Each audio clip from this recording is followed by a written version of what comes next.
Hello everyone, how are you? We will continue our chapter Nationalism in India. Our today's topic is the sense of collective belonging.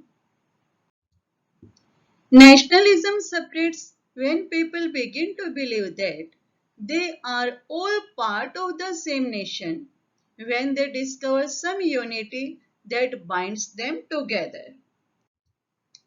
How did people belonging to different communities, regions, or language groups develop a sense of collective belonging? This sense of collective belonging came partly through the experience of united struggles, but there were also a variety of cultural processes through which nationalism captured people's imagination, like popular prints and symbols, folklore and songs, history and fiction, all played a part in the making of nationalism. First of all, we will discuss figure or image as a sense of belonging.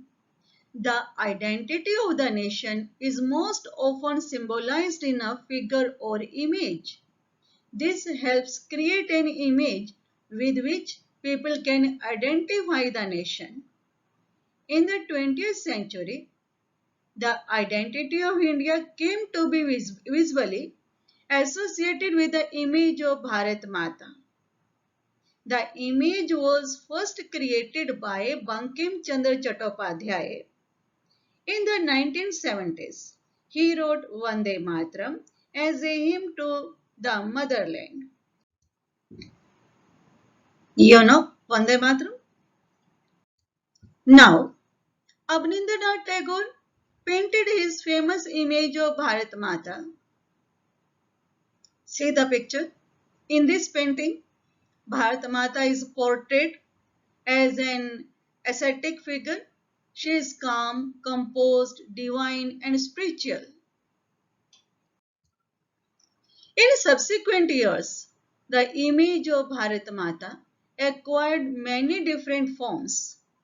This figure of Bharat Mata is a contrast to one painted by Abanindranath Tagore. Here she is shown with a trishul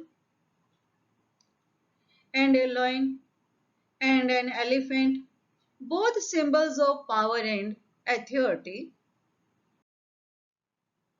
Now we will discuss Indian folklore as sense of collective belonging. In late 19th century, nationalists began recording folk tales sung by bards and they toured villages to gather folk songs and legends. These tales gave a true picture of traditional culture that had been corrupted and damaged by outside forces. It was essential to preserve this folk tradition in order to discover one's national identity and restore a sense of pride in one's past. In Bengal, Rabindranath Tagore himself began collection ballads, nursery rhymes, and myths and led the movement for folk revival.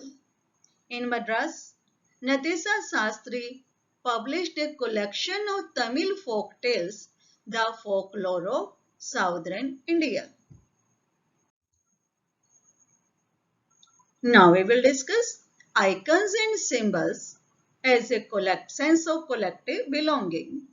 As the national movement developed, nationalist leaders became more and more aware of icons and symbols in unifying people and inspiring in them a feeling of nationalism.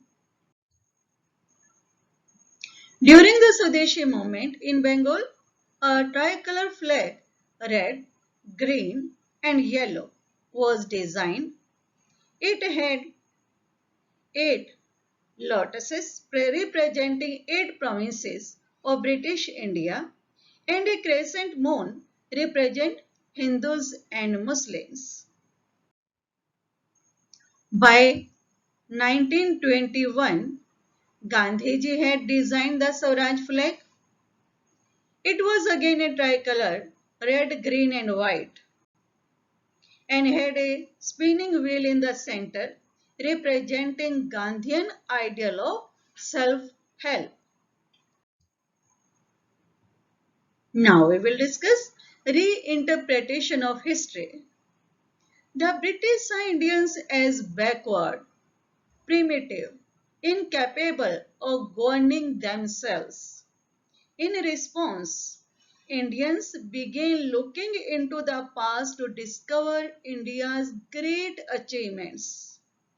They wrote about the glorious developments in ancient times when art and architecture, science and mathematics, religion and culture, law and philosophy, crafts and trade had flourished.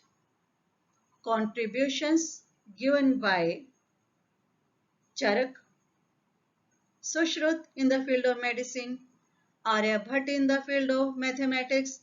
There are so many examples. Thank you.